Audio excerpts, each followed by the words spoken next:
సిద్దిపేట జిల్లా అక్కినపేట మండలం మంచినీళ్ళ బండ గ్రామంలోనైతే నిన్న రాత్రి దారుణం చోటు చేసుకుంది.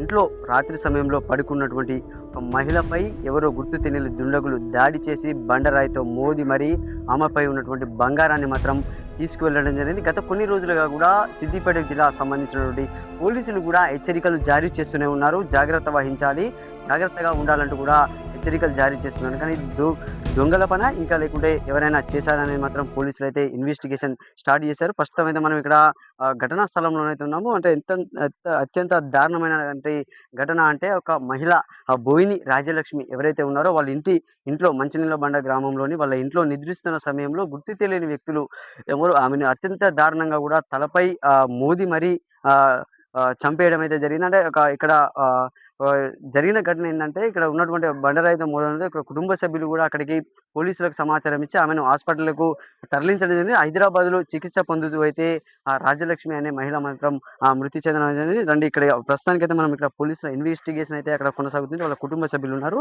ఇక్కడ వాళ్ళ కూతురు ఇట్లున్నారు. అసలు ఏం జరిగింది, అసలు ఎన్ని గంటలకి ఈ ఘటన జరిగింది అనేది కూడా తెలుసుకుందాం.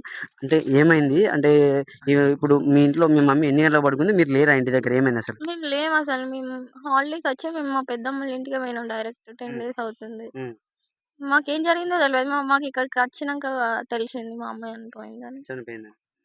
ఏమైనా అనుమానాలు ఉన్నాయా మీకు? ఎట్లా అంటే మీకు ఏమైనా వేరే వాళ్ళతో ఇట్లా గొడవలు కానీ ఇట్లా ఏమైనా? ఏం లేదు. మీకు ఎన్ని గంటలకు తెలిసింది ఈ విషయం? ఇందాకనే ఇక్కడికి నైట్ వచ్చినాక కూడా తెలియదు? తెలవదు. నైట్ కూడా తెలియదు. ఉమ్, మాకు చెప్పలే. అంటే వాళ్ళకి తెలుసేమో అని మాకు చెప్పలే. ఉమ్, ఉమ్.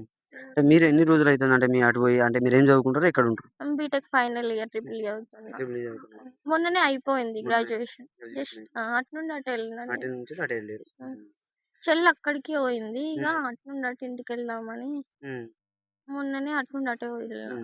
ఎట్లా ఉండేది అంటే మీ అమ్మ మీతో కానీ ఎట్లా ఉండేది? మంచిగా ఉండేది. మా అమ్మకు పిల్లలు లేరని బాధపడేది. మేమే జాబ్ చేసి మంచిగా అంటే ఆ లోటుని తీర్చాలనుకుంటే మా అమ్మ ఇట్లా అసలు మేము ఎక్స్పెక్ట్ కూడా చేయలేదు. అంటే పిల్లలు లేరని ఊకే బాధపడేది. అయినా మమ్మల్ని మంచిగానే సాదేది, అన్ని చేసేది. అంటే ఇప్పుడు అయిపోయింది కదా, నేను జాబ్ చేసి అంటే ఆ లోటుని ఏదో ఒక విధంగా నేను మా చెల్లి ఎప్పుడు అనుకునేటోళ్ళం, మా పెద్ద మమ్మీని మంచిగా చూసుకోవాలి అని.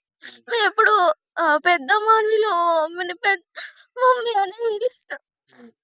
అంటే ఆ లోటు లేకుండా అనుకుంటే ఎప్పుడైనా మా కోరిక అదే. మా పెద్ద మమ్మీని మేము పిల్లలు లేరు పిల్లలు లేరు అని అనుకోవద్దు, అట్లా చూసుకోవాలనుకున్నాం కన్న బిడ్డలు లెక్క.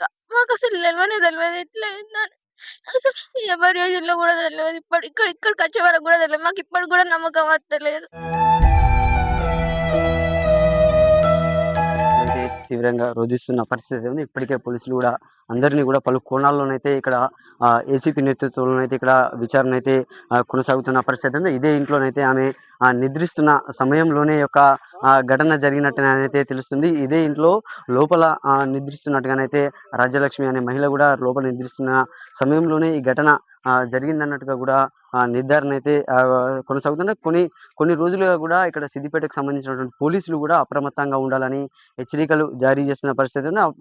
బెజ్జంకిలో కూడా ఇలాంటి ఘటనే మహిళలపై దాడి చేసి కూడా కొంతమంది బంగారాన్ని కూడా గుర్తు తెలియని దొంగలు ఎత్తుకపోవడం అయితే జరిగింది. అది ఇది పలు కోణాల్లోనైతే పోలీసులు విచారణ అయితే కొనసాగుతున్న పరిస్థితి ఉంది. ఇది అంటే ఇంకెవరైనా చేశారా, దోపిడీ దొంగల పనేనా అనేది కూడా ఇక్కడ పోలీసులు అయితే విచారణ చేపట్టిన పరిస్థితి ఉంది. కెమెరామెన్ శేఖర్తో సతీష్, సుమన్ టీవీ, సిద్దిపేట నుండి.